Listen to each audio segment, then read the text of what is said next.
નમસ્કાર દર્શક મિત્રો, આપ જોઈ રહ્યા છો કે ન્યૂઝ અને આપની સાથે હું છું આદેશી રાજપૂત। તો જોઈએ અત્યાર સુધીના મહત્વપૂર્ણ સમાચાર। તો એનએચસીના રસીકરણ કાર્યક્રમના ડેપ્યુટી લીડ ડોક્ટર નિકી કાનાણીએ જણાવ્યું હતું કે અમે જણાવીએ છીએ કે રસીઓ કોવિડ-19 અને ઓમિક્રોન વેરિયન્ટ સહિત ગંભીર રોગો સામે નોંધપાત્ર રક્ષણ પૂરું પાડે છે। બ્રિટનની નેશનલ હેલ્થ સર્વિસે રવિવારે 5 થી 11 વર્ષની વયના જોખમ હેઠળ રહેલા બાળકો માટે તેનો એન્ટી કોવિડ-19 રસીકરણ કાર્યક્રમ વિસ્તાર્યો છે। રસીકરણમાં ડાયાબિટીસ, નબળી પ્રતિરક્ષા, શીખવાની અક્ષમતા અને કોવિડ-19નું વધુ જોખમ ધરાવતા અન્ય રોગવાળા બાળકોના સમાવેશ થાય છે। જે રીતે ઇંગ્લેન્ડમાં લગભગ 5 લાખ બાળકોને તેમની એન્ટી કોવિડ રસીનો પ્રથમ ડોઝ આપવામાં આવશે, જે જોઈન્ટ કમિટી ઓન ઇમ્યુનાઇઝેશન દ્વારા સૂચવવામાં આવેલ સલાહ અનુસાર છે। ડોક્ટર નિકી કાનાણી ભારતીય મૂળના ડોક્ટર અને એનએચએસના રસીકરણ કાર્યક્રમના ડેપ્યુટી લીડે જણાવ્યું હતું કે અમે જણાવીએ છીએ કે રસીઓ કોવિડ-19થી થતા ગંભીર રોગ સામે નોંધપાત્ર રક્ષણ પૂરું પાડે છે, જેમાં ઓમિક્રોનનો પણ સમાવેશ થાય છે। તેથી તે અનિવાર્ય છે કે અમારા નાના અને સૌથી વધુ જોખમ ધરાવતા બાળકો સુરક્ષિત રહે। તેમણે કહ્યું છે કે એનએચએસ હવે 5 થી 11 વર્ષની વયના બાળકોને રસી આપવા જઈ રહ્યું છે, જેથી કરીને તેઓ સુરક્ષિત રહે। દરરોજ હજારો યુવાનો રસી લઈ રહ્યા છે અને અત્યાર સુધીમાં લાખો લોકોને રસીનો ડોઝ આપવામાં આવ્યો છે। અમે માતા પિતાને તેમના બાળકોને રસી આપવા માટે આગળ આવવા અપીલ કરીએ છીએ। જેમ જેમ એનએચએસ દ્વારા તમારો સંપર્ક કરે છે, કૃપા કરીને આગળ આવો, જેથી એનએચએસ તમારા સૌથી નાના બાળકોને વાયરસ સામે રક્ષણ આપી શકે। એનએચએસે અગાઉ 12 અને તેથી વધુ વયના કિશોરો માટે રસીકરણની શરૂઆત કરી હતી, જેમાં જણાવ્યું હતું કે 12 થી 17 વય જૂથમાં 3.5 મિલિયનથી વધુ ડોઝ આપવામાં આવ્યા છે। તેમાંથી 24 લાખ કિશોરોને પ્રથમ ડોઝ આપવામાં આવ્યો છે। શનિવારે યુકે હેલ્થ સિક્યુરિટી એજન્સીએ જણાવ્યું હતું કે BA.2 વૃદ્ધિ દર ઇંગ્લેન્ડના તમામ વિસ્તારોમાં BA.1 કરતાં વધી ગયો છે, જ્યાં તેમનું મૂલ્યાંકન કરવા માટે પૂરતા કેસ છે। 24 જાન્યુઆરી સુધીમાં જીનોમ સિક્વિસિંગમાં ઇંગ્લેન્ડમાં BA.2ના 1072 કેસોની ઓળખ કરવામાં આવી છે। આ અંગેના તમામ મૂલ્યાંકનો પ્રારંભિક છે, જ્યારે કેસની સંખ્યા આ પ્રમાણમાં ઓછી છે।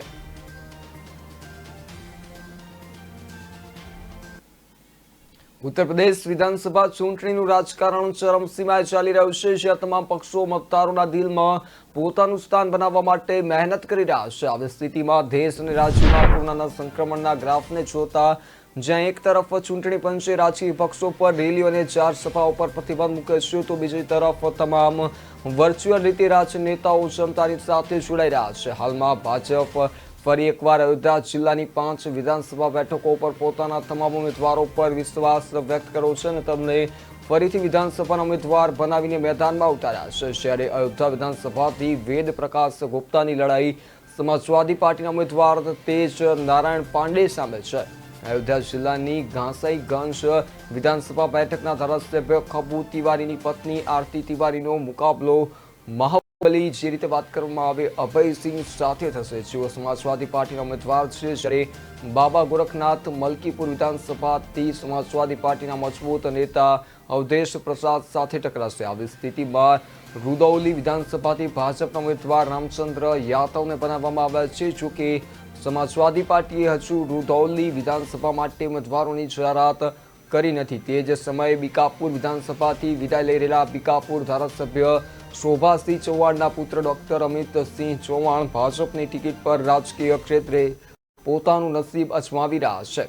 વિધાનસભા ચૂંટણીના ઇતિહાસમાં બીજી વખત બન્યું છે ભાજપે અયોધ્યા જિલ્લાની 5 વિધાનસભા સીટો પર પોતાનો ઝંડો લહેરાવ્યો હતો। આ કરિશ્મા 2017ની વિધાનસભાની ચૂંટણીમાં થયો હતો। આ વખતે પણ ભાજપ માટે એક પડકાર હશે કે શું ભાજપ પક્ષના ઉમેદવારો પક્ષની અપેક્ષાઓ પર ખરા ઉતરશે કે કેમ, અને આ ત્રીજી વખત બનશે જ્યારે 5 વિધાનસભામાં ભાજપના ઉમેદવાર જીતશે। અયોધ્યા જિલ્લામાં ચૂંટણી જ્યાં વર્ષો બદલાયા છે, તારીખ બદલાઈ છે અને પદ્ધતિઓ પણ બદલાઈ છે, કારણ કે ગમે તે હોય આજના યુગમાં ઉમેદવારોના પ્રચારનું માધ્યમ પણ બદલાયું છે।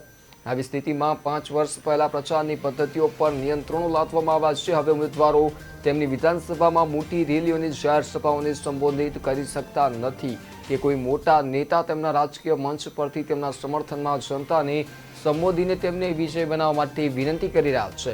જાણવા મળ્યું છે કે કોરોના કાળથી ઘેરાયેલું ભવિષ્ય રાજકારણીઓના કપાળ પર ચિંતાની રેખાઓ સ્પષ્ટપણે દર્શાવે છે। સાથે જ વોટ્સએપ, ફેસબુક પર ઉમેદવાર વિસ્તારોમાં યોજાનાર જનસંપર્ક અભિયાનની માહિતી કે દિવસ અગાઉથી આપી રહ્યું છે કે કયા વિસ્તારમાં તેઓ કયા સમયે પહોંચશે। જ્યાં અયોધ્યા જિલ્લામાં 5મા તબક્કાના મતદાનની તારીખ નક્કી કરવામાં આવી છે। જો કે ભાજપ પક્ષના ઉમેદવારો દ્વારા ખૂબ જ ઓછા સમયમાં પોતપોતાની વિધાનસભાના મતદારો સાથે જોડાવા માટે સોશિયલ મીડિયાનો ભરપૂર ઉપયોગ કરવામાં આવી રહ્યો છે।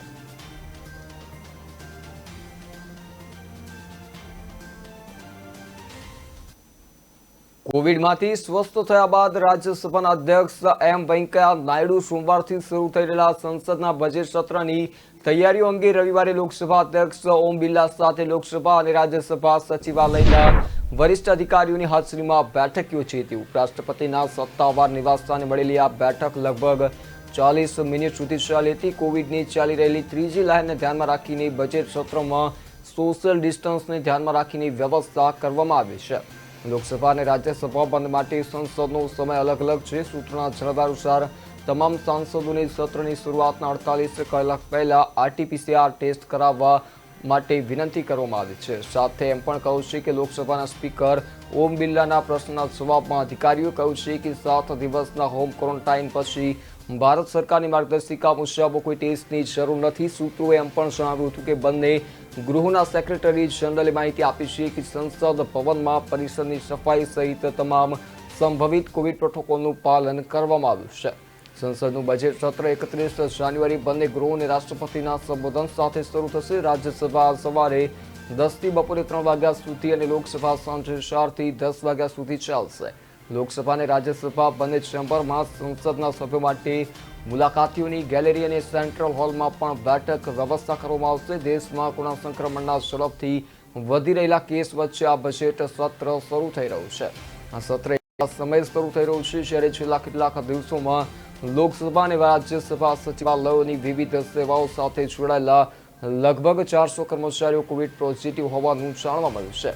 સંસદના બજેટ સત્રની શરૂઆત પહેલા વિપક્ષે કેન્દ્ર સરકારને ઘેરવાની રણનીતિ શરૂ કરી દીધી છે। આ સંબંધમાં કોંગ્રેસે શુક્રવારે કોંગ્રેસના સંસદીય રણનીતિ જૂથની મહત્વની બેઠક બોલાવી હતી। પાર્ટી ચીફ સોનિયા ગાંધીની આગેવાનીમાં કોંગ્રેસે સંસદના બજેટ સત્રમાં કોરોના પ્રભાવિત પરિવારો માટે રાહત પેકેજ, મોંઘવારી, બેરોજગારી, ખેડૂતોને લગતા મુદ્દાઓ, સરહદ પર ચીન સાથેની ગતિરોધ અને અન્ય કેટલાક મુદ્દાઓ પર સરકારને ઘેરવાનો નિર્ણય કર્યો છે।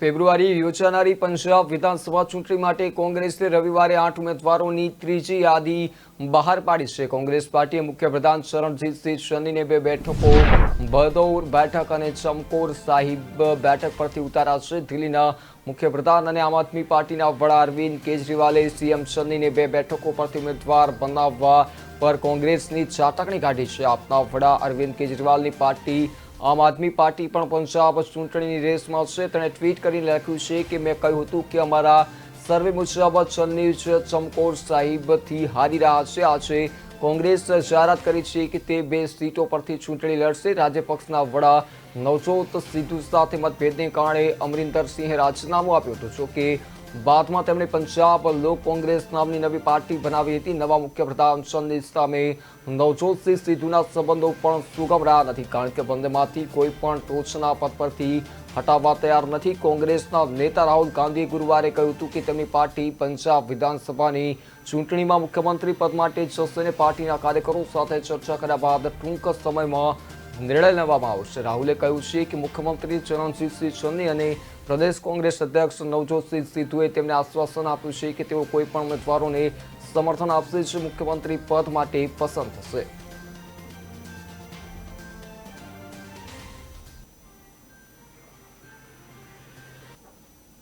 જૂનાગઢમાં વહેલી સવારે ખાનગી લેબોરેટરીમાં આગ લાગવાની ઘટના બની હતી। આગ એટલી વિકરાળ હતી કે તેનો ધુમાડો પાસેની કનેરિયા હોસ્પિટલમાં પણ પહોંચી ગયો હતો, જેના કારણે દર્દીઓને ગુંગળામણ થવા લાગી હતી। જો કે ફાયર બ્રિગેડ તાત્કાલિક સ્થળ પર પહોંચીને હોસ્પિટલમાં દાખલ દર્દીઓને બચાવી લીધા હતા। જો કે તેમાંથી 3 દર્દીઓની હાલત ગંભીર જોવા મળી છે। જૂનાગઢમાં આવેલા દ્વારકાધીશ માર્કેટમાં પહેલા માળે આવેલી SRL ખાનગી લેબોરેટરીમાં સવારે 4 કલાકે આસપાસ આગ ભભૂકી હતી. લેબની બાજુમાં જ કનેરા હોસ્પિટલ આવેલી છે, જેથી આગનો ધુમાડો કનેરા હોસ્પિટલમાં પહોંચી ગયો હતો. ધુમાડો મોટા પ્રમાણમાં હોસ્પિટલમાં પહોંચતા દર્દીઓને ગુંગળામણ પણ થવા લાગી હતી, જેના પગલે હોસ્પિટલમાં દાખલ 10 જેટલા દર્દીઓને બહાર કાઢી લેવા હતા. 10 દર્દીઓમાંથી 3 દર્દીઓની હાલત ગંભીર હોવાનું જાણવા મળ્યું છે. જો કે આગ લાગવાનું ચોક્કસ કારણ હજી સુધી અકબંધ છે. બીજી તરફ કનેરા હોસ્પિટલની મોટી બેદરકારી પણ સામે આવી છે. જો ફાયર બ્રિગેડના જવાનોએ સમય સૂચકતા ન દાખવી હોત તો અનેક દર્દીઓની જિંદગી દાવ પર લાગી ગઈ હોત. દર્દીના પરિવારજનોએ આક્ષેપ કર્યો છે કે હોસ્પિટલમાં ફાયરના સાધનો એક્સપાયર થઈ ગયેલા છે, જ્યારે ફાયર બ્રિગેડની ટીમના સાધનો સમયસર કામ લાગી શક્યા નહોતા. પાણીનો છંટકાવ પણ થઈ શક્યો નહોતો અને ફાયર બ્રિગેડના વાહનોમાંથી સીડી પણ નહોતી ખુલતી. તો દર્દીઓના પરિવારજનોનું કહેવું છે કે હોસ્પિટલમાં કમ્પાઉન્ડર મુખ્ય દરવાજાને તાળું મારીને બહાર નીકળી ગયા હતા, જેથી ફાયર બ્રિગેડની ટીમને તાળા તોડીને દર્દીઓને બહાર કાઢવા પડ્યા હતા. જો કે ડોક્ટરે સબ સલામતના દાવા કર્યા હતા.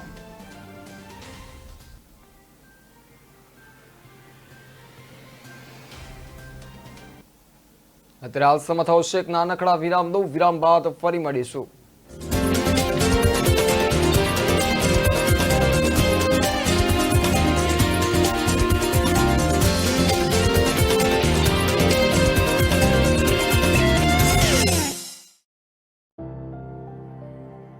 जिंदगी के कई मौसम अनुभव किया मैंने. हालात बदले, लोग बदले, अगर कुछ नहीं बदला तो बाबूजी की सिखाई हुई एक बात, वो कहते थे जब नींव मजबूत हो तो फिर चाहे वक्त के उतार चढ़ाव कैसे भी हो, हम उनका डट कर सामना करने में सक्षम होंगे. बिल्कुल इस पेड़ की तरह ऐसा ही एक अटूट रिश्ता जोड़ता है आपके साथ IDFC फर्स्ट बैंक. विश्वास, पारदर्शिता और सच्चाई का, क्योंकि इनको आपकी सफलता में अपनी जीत दिखती. मैं तो जुड़ चुका हूं इनके साथ, आप भी जुड़ जाइए ना. IDFC first bank, always you first.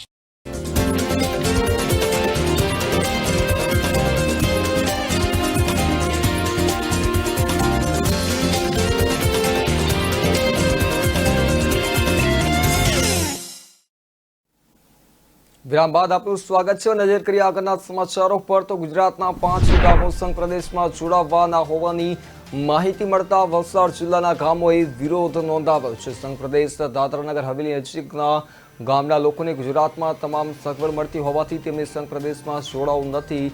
સંઘ પ્રદેશમાં નાનામાં નાના કામ કરવા હોય તો પણ મુશ્કેલી પડતી હોવાનું ગ્રામજનોએ આરોપ લગાવ્યો છે. દમણ, દીવ, દાદરાનગર હવેલીના પ્રશાસક તરીકે પ્રફુલ્લ પટેલે ચાર્જ સંભાળ્યા બાદ સૌરાષ્ટ્રનું ઘોઘલા ગામ કે જે સમુદ્ર કિનારે આવેલું છે, જે ગામને દીવબા, જ્યારે વલસાડ જિલ્લાના કપરાડા તાલુકાના મધુબન, નગર, રાયમલ અને મેઘવાલ આ ગામોની દાદરાનગર હવેલીમાં સમાવવા કેન્દ્રીય ગૃહ મંત્રાલયને સૂચન કર્યું હતું. કપરાડાના 4 ગામોમાં જવા માટેનો માર્ગ દાદરાનગર હવેલીથી સારો પડે છે. આ તમામ ગામ દાદરાનગર હવેલીની બોર્ડર પર આવેલા છે, જેથી આ ગામોને નગર હવેલીમાં જોડવામાં આવે એવા સૂચનો થયા હતા. ત્યારે આ સૂચનોને લઈને કેન્દ્રીય ગૃહ મંત્રાલય ગતિવિધિ કરતું હોવાની વાતો થતા કપરાડાના ગામોના લોકોએ વિરોધ કર્યો છે. તેમનું કહેવું છે કે એક સમય હતો કે જ્યારે ગુજરાતના છેવાડાના ગામોમાં વિકાસ થતો ન હતો, જેથી તેમની ઈચ્છા હતી કે તેમનું ગામ દાદરાનગર હવેલીમાં સમાવવામાં આવે, પરંતુ આજે પરિસ્થિતિ અલગ છે. વિરોધ કરનાર ગ્રામજનોનું કહેવું છે કે દાદરાનગર હવેલીમાં વીજળીની પણ સમસ્યા છે. સાંજના સમયે વીજળી ઓછી મળે છે, તો બીજી બાજુ ગુજરાતના ગામમાં સમસ્યા નથી. આથી તેમને કોઈ પણ કાળે દાદરાનગર હવેલીનો હિસ્સો બનવું નથી. ત્યારે હવે સરકાર દ્વારા કેવા પ્રકારનો નિર્ણય લેવામાં આવે છે તે તો હવે આગામી સમય જ બતાવશે.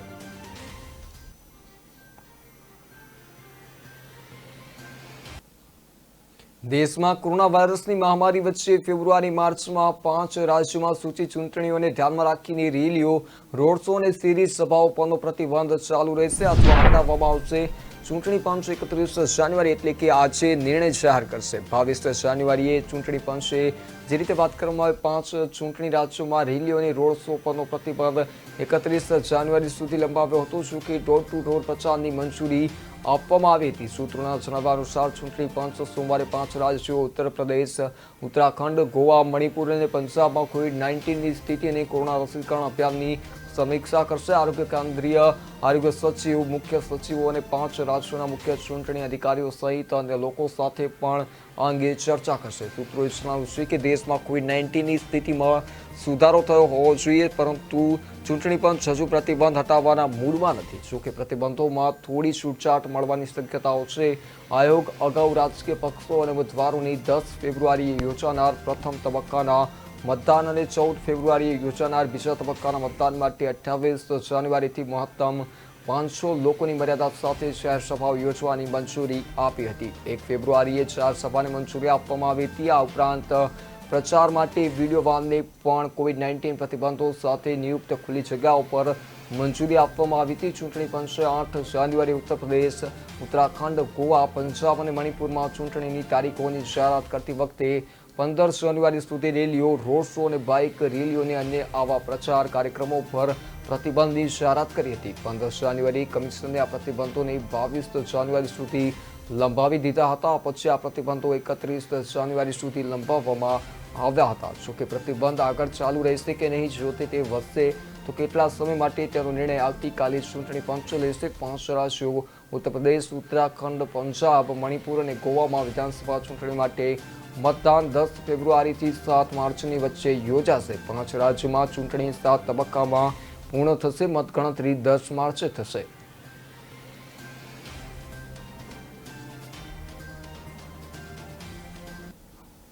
ગુજરાતમાં કોરોનાના કેસોમાં સતત વધારો જોવા મળી રહ્યો છે. ગુજરાતમાં સૌથી વધુ કોરોનાના કેસ અમદાવાદમાં નોંધાઈ રહ્યા છે. જેના કારણે અમદાવાદમાં નવા 8 વિસ્તાર કન્ટેનમેન્ટ ઝોનમાં મૂકવામાં આવ્યા છે. જો કે બીજી તરફ 15 વિસ્તારને માઇક્રો કન્ટેનમેન્ટ ઝોનમાંથી મુક્ત કરાતા માઇક્રો કન્ટેનમેન્ટ ઝોનની સંખ્યામાં સતત ઘટાડો જોવા મળી રહ્યો છે. અમદાવાદમાં કોરોનાના કેસનો રાફડો ફાટી નીકળતા વહીવટીતંત્રએ કેટલાક વિસ્તારના કેટલાક ઘરોને કન્ટેનમેન્ટ ઝોનમાં મૂકવા પડ્યા છે. શહેરમાં નવા 8 વિસ્તારોને માઇક્રો કન્ટેનમેન્ટ ઝોનમાં મુકાશે. જો કે હાલમાં અમદાવાદમાં માઇક્રો કન્ટેનમેન્ટ ઝોનની સંખ્યા ઘટી છે. 15 વિસ્તારોને માઇક્રો કન્ટેનમેન્ટ ઝોનમાંથી મુક્ત કરાશે. જેના કારણે અમદાવાદ શહેરમાં હવે કુલ 98 માઇક્રો કન્ટેનમેન્ટ ઝોન અમલમાં છે. અમદાવાદમાં કેટલાક વિસ્તારોમાં કોરોનાના કેસ વધુ નોંધાઈ રહ્યા છે. જેને કારણે અમદાવાદ મ્યુનિસિપલ કોર્પોરેશન દ્વારા તે વિસ્તારને માઇક્રો કન્ટેનમેન્ટ ઝોનમાં મૂકવામાં આવે છે. જો કે હવે ગુજરાતમાં કોરોનાના સંક્રમણની ગતિ મંદ પડી રહી છે. જેના કારણે અમદાવાદમાં પણ કોરોના કેસમાં આંશિક ઘટાડો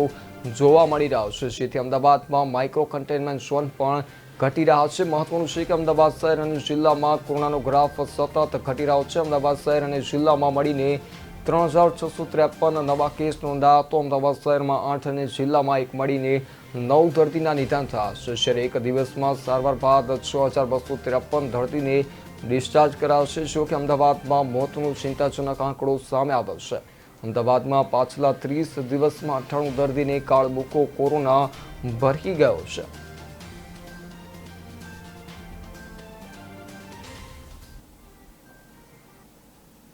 કરજણ તાલુકામાં આવેલા પ્રસિદ્ધ યાત્રાધામ નારેશ્વર ખાતે શ્રી રંગ અવધૂત મહારાજનો આશ્રમ આવેલો છે અને નર્મદા નદીના કિનારે જવા માટે ભવ્ય ઓવારો બનાવવામાં આવ્યો છે. ઓવારા શ્રી રંગ અવધૂત મહારાજની મૂર્તિ મૂકવામાં આવી હતી, જેમાં ગત રાત્રિના સમયે કોઈ તોફાની તત્વો દ્વારા મૂર્તિને તોડી પાડવામાં આવી છે અથવા તો ખંડિત કરવામાં આવી છે. જ્યારે બાજુની સાઈડમાં મૂકવામાં આવેલી મૂર્તિના પણ પગના અંગૂઠા ખંડિત કરવામાં આવ્યા છે. જે વાત સવારે શ્રીરંગ ભક્તોમાં ખબર પડતા રંગ પરિવારના ભક્તોની લાગણી દુભાવવા પામી છે. ત્યારે આ બાબતે કરજણ સિનોરના ધારાસભ્ય અક્ષય પટેલને ખબર પડતા તેઓ તાત્કાલિક ઘટના સ્થળે દોડી ગયા હતા અને બીજી તરફ પોલીસ દ્વારા પણ ડોગ સ્ક્વોડ લાવીને તોફાની તત્વોની શોધખોળ હાથ ધરવામાં આવી રહી છે.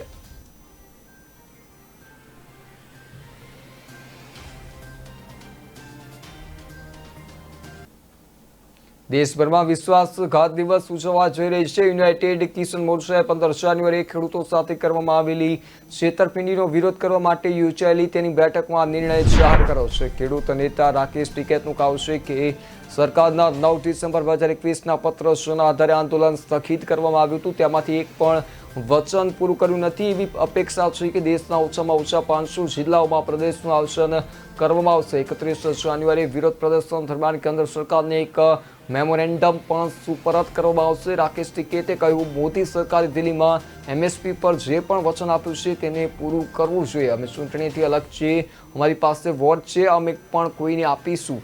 હું કોઈનું સમર્થન નથી કરતો. જો લોકો સરકારથી ખુશ થશે તો તેમને મત આપશે, જો તેઓ નારાજ હશે તો તેઓ બીજાને મત આપશે. મોરચો સાથે જોડાયેલા તમામ ખેડૂત સંગઠનો જોરશોરથી આની તૈયારીમાં વ્યસ્ત છે. નોંધપાત્ર રીતે ખેડૂતોએ 3 કૃષિ કાયદાઓને રદ કરવાની માંગ સાથે 1 વર્ષથી વધુ સમય સુધી આંદોલન કર્યું હતું. 3 કૃષિ કાયદાઓ રદ કરવાના સરકારના નિર્ણય બાદ એસકેએમે જાહેરાત કરી હતી કે જો સરકાર તેમની અન્ય માંગણીઓ પૂરી કરવામાં નિષ્ફળ જશે તો આંદોલન ફરી શરૂ થઈ શકે છે. ખેડૂત સંગઠનો એમએસપી પર કાયદો લાવવાની માંગ કરી રહ્યા છે. એસકેએમે પણ સ્પષ્ટ કર્યું છે કે મિશન ઉત્તર પ્રદેશ ચાલુ રહેશે, જેના દ્વારા ખેડૂતો વિરોધ શાસનને પાઠ ભણાવવામાં આવશે. એસકેએમે જણાવ્યું હતું કે ઉત્તર પ્રદેશના લોકોને અજય મિશ્રા ટેનીને નોકરીમાંથી કાઢી મૂકવા અને ધરપકડ ન કરવા બદલ ભારતીય જનતા પાર્ટીને પાઠ ભણાવવા માટે આહવાન કરવામાં આવશે. જેમનો પુત્ર ગયા વર્ષે લખીમપુર ખેરી ખાતેની દુઃખદ ઘટનામાં કથિત રીતે સામેલ હતો.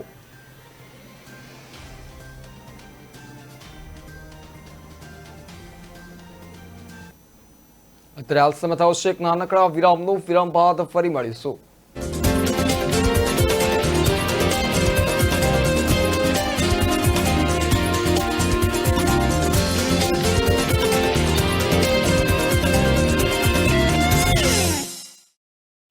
न ऐश का न द्वेष का, यह दंगल है देश का.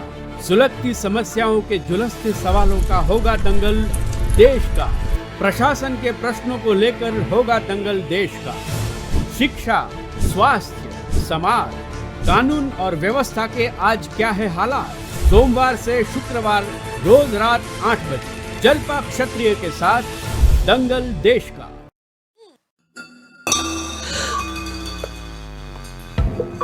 दोनों साथ में ये बुक पढ़ना बहुत रोमांटिक है. अब हर कोई खुश होगा क्योंकि आईडीएफसी फर्स्ट बैंक के खुशियां फर्स्ट फेस्टिव ऑफर्स में मिल रहा है 1% कैशबैक डेबिट कार्ड्स के हर ट्रांजैक्शन पे. IDFC first bank.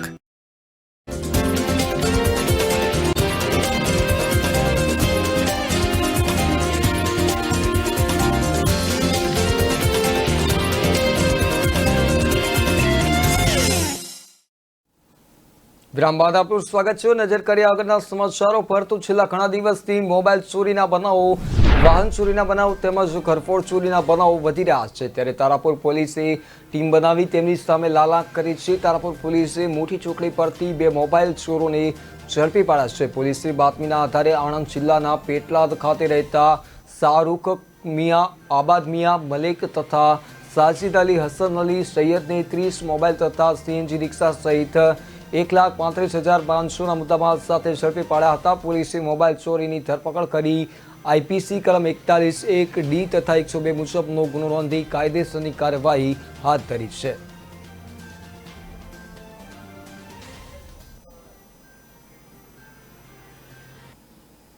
ધંધુકામાં કિશન ભરવાડની કટ્ટરવાદી તત્વો દ્વારા હત્યા કરવામાં આવી છે. તેના ઘેરા પ્રત્યાઘાત આણંદ જિલ્લાના તારાપુર પંથકમાં પણ પડ્યા છે. મૃતક કિશન ભરવાડના હત્યારાઓને કડક સજા મળે તેમજ વિધર્મીઓના કૃત્યના વિરોધમાં તારાપુર સ્વયંભૂ સજ્જડ બંધ રહ્યું છે. ધંધુકામાં કિશનભાઈ ભરવાડની વિધર્મીઓ દ્વારા હત્યા કરવામાં આવી હતી, જેને લઈ તારાપુરમાં ગત રોજ હિન્દુ સંગઠનો દ્વારા મોટી સંખ્યામાં એકત્રિત થઈ મૌન રેલી યોજી તારાપુર મામલતદારને આવેદનપત્ર આપી આરોપીઓ વિરુદ્ધ કડક કાર્યવાહી કરી ઝડપી ન્યાય મળે તેઓ માટે માંગ કરવામાં આવી હતી. ને તારાપુર બંધનું એલાન આપવામાં આવ્યું છે. જેને લઈ ધંધુકાની હત્યા સંદર્ભે તારાપુર શહેરમાં ઘેરા પડઘા પડ્યા હતા અને તારાપુરના વેપારીઓ તેમજ ગ્રામજનો દ્વારા ગામના બજારો સ્વયંભૂ સજ્જડ બંધ રાખી વિધર્મીઓ પ્રત્યે પોતાનો વિરોધ નોંધાવ્યો હતો.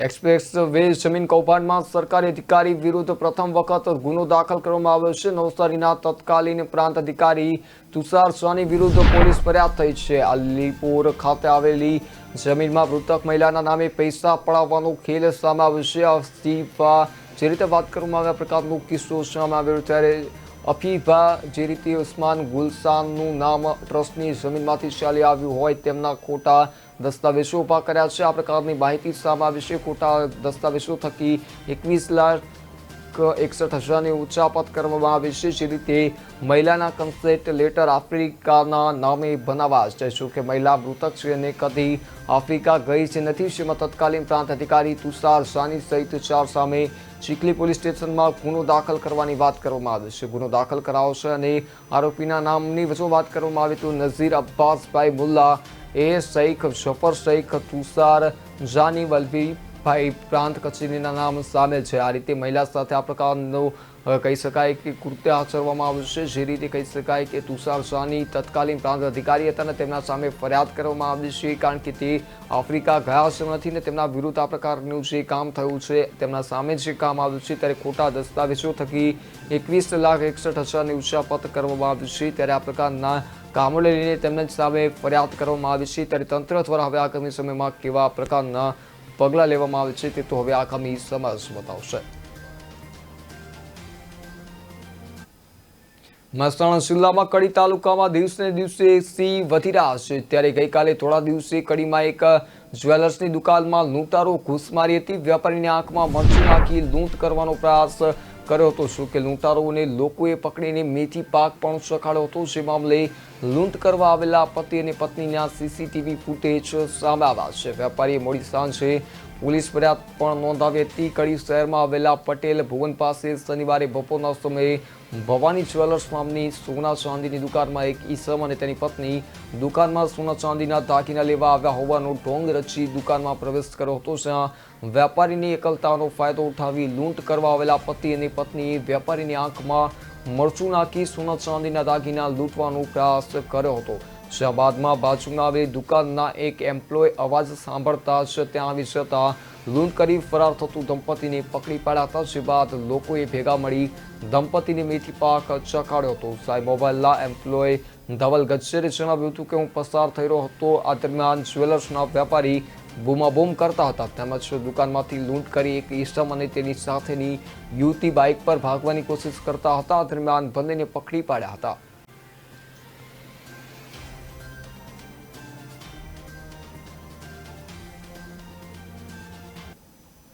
સ્માર્ટ સિટી અમદાવાદમાં અનેકવાર અકસ્માતના કિસ્સાઓ સામે આવતા હોય છે. ત્યારે વધુ એક કિસ્સો બાપુનગરમાંથી સામે આવ્યો છે. બાપુનગરમાં કાર ચાલકે કાબુ ગુમાવતા ધમકવાર અકસ્માત સર્જાયો હતો. બેકાબુ બનેલી કાર ડિવાઈડર સાથે ધડાકાભેર અથડાઈ હતી. આ ધમકવાર અકસ્માત સર્જાયો હતો, કારણ કે જે રીતે વાત કરવામાં આવે બેકાબુ બનેલી કાર, તેના કારણે આ પ્રકારનો ગમકવાર અકસ્માત સર્જાયો હતો. આ અકસ્માતની સમગ્ર ઘટના સીસીટીવીમાં કેદ થઈ છે. સ્માર્ટ સિટી અમદાવાદમાં અનેકવાર આવા કિસ્સાઓ સામે આવતા હોય છે. અનેક વખત આવી રીતે બેકાબુ બનેલી કાર ક્યાંક મોતનું પણ કારણ બનતી હોય છે, કારણ કે જે પ્રકારે આ ઘટના જે સામે આવી છે ત્યારે અકસ્માતની સમગ્ર ઘટના સીસીટીવીમાં કેદ થઈ છે. અને જે રીતે કાર બેકાબુ બની હતી ને તે ડિવાઈડર સાથે જે ધડાકાફેર અથડાઈ હતી, અમે આપને જે દ્રશ્યો બતાવી રહ્યા છે તે રીતે કાર ડિવાઈડર સાથે અથડાઈ હતી અને તેના કારણે અકસ્માત સર્જાયો હતો. આ ગમકવાર અકસ્માત સર્જાયો હતો. અકસ્માતની સમગ્ર ઘટના સીસીટીવીમાં કેદ થઈ છે.